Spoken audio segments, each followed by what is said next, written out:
What's up, everybody? It's your boy Lost Angel of Havik, and this is my dragon, Beetlejuice, and you are watching Pieces of Me.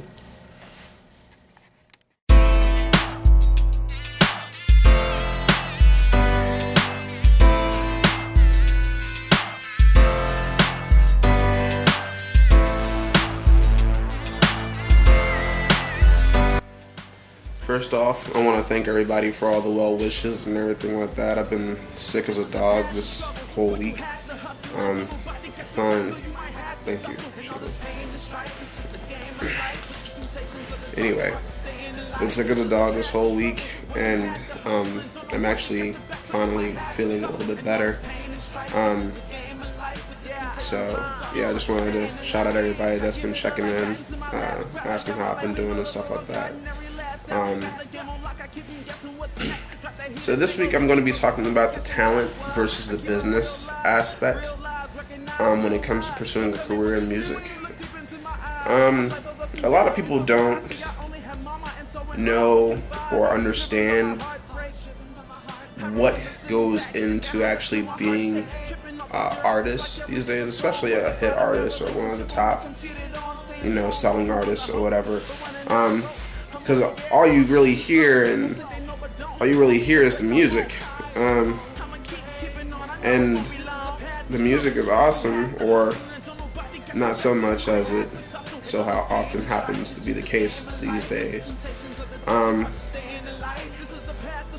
And often I show people my music, and the first thing they ask me is, well, what do you do? Like, how do you get to where you want to be? Like, how do you become a major recording artist? And I'm like, well, there's promotion, marketing, yada yada yada, knowing the right people, and it's like, oh, and there you have it. It's really kind of, I can't really figure out a word to say. It's really kind of interesting how it all works.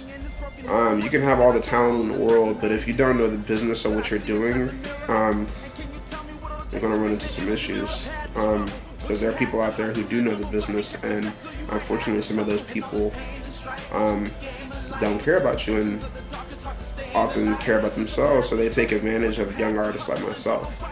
And then there's people who actually do care, and they don't mind investing in their artists, or doing whatever they have to do to get their artist to where that artist needs to be. Fortunately, forsake of artists being able to work solely on their art and not worry so much about the business aspect, except for the minor things like appearances and shows and stuff like that, or whatever. They have teams, and those teams consist of managers, road managers, marketing specialists, etc., and it goes on and so forth. And these teams are in place to further the artist's brand. And the reason I say the artist's brand, because an artist is a commodity, and their brand is what's being sold. So you may have Eminem. Well, Eminem is a brand. Even going to people I work with, Havik, So Sincere, Trait Razor. These are all brands that we're pushing, you know what I'm saying? So it's not just our music, you know what I'm saying? You catch our logo on a shirt, that's a brand. That's all going back to us. That's what we're promoting. So these are things of ourselves that we're putting out there. So a lot of times it may seem awful, but it's the truth of the matter. When it comes to record labels, all artists are dollar signs. And I won't say it's necessarily a bad thing, because it's just the way of the world. It's just like corporate America when you go to your 9 to 5. You are an employee. You are a means to an end. You do your job. If you're successful at your job, obviously you move up.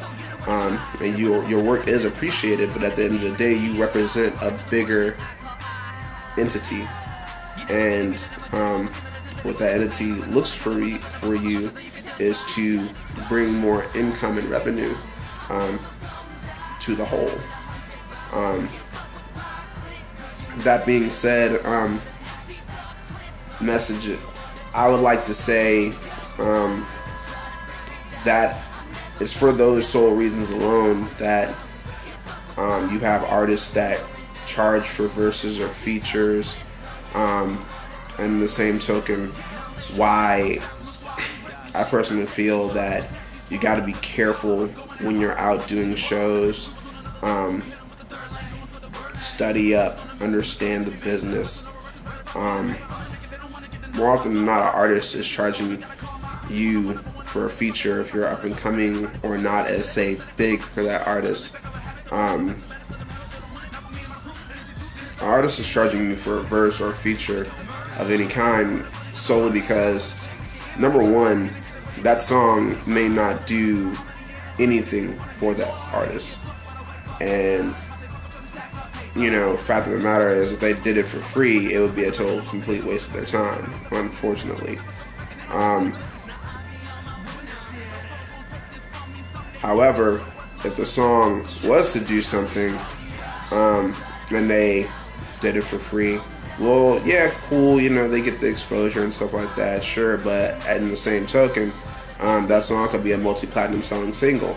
And here, that artist is just giving away this free verse that probably sold the single, and won't, the artist they featured for gets all the recognition and stuff for it. So it's more so just compensation for time, and the quality of the material. Also, we have to invest in studio time, mixing. Not everybody can engineer and record in their own home. And quite frankly, you're going to come out with a more professional sound if you record it in a studio or some sort of professional setup. And everybody doesn't have that in their house. So there you have it. In regards to shows, you have a lot of promoters asking for such and such fees to open for this act, that act, blah, blah, blah, blah.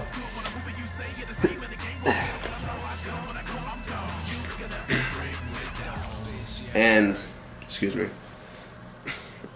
And you kind of have to keep in mind and know your worth as an artist. If someone's coming to you like, hey, I checked out your music or whatever, I want you to come perform at the show, but I want you to pay $100 and sell such and such tickets. My mentality as an artist is like, well, that would make total sense, somewhat, if you didn't approach me about the show. If I was going out looking for performances and stuff like that or whatever, and I happened to come across something that I had to register for, and which I have, I've seen, legit things where artists had to pay a registration fee and stuff like that, and it makes more sense to do that, as opposed to someone coming and wanting to book you for a show, but then you have to pay for it. Because I guarantee you that show is probably going to have 15 other artists performing. You're only probably going to get a 5-minute set, and it's not going to do anything for you.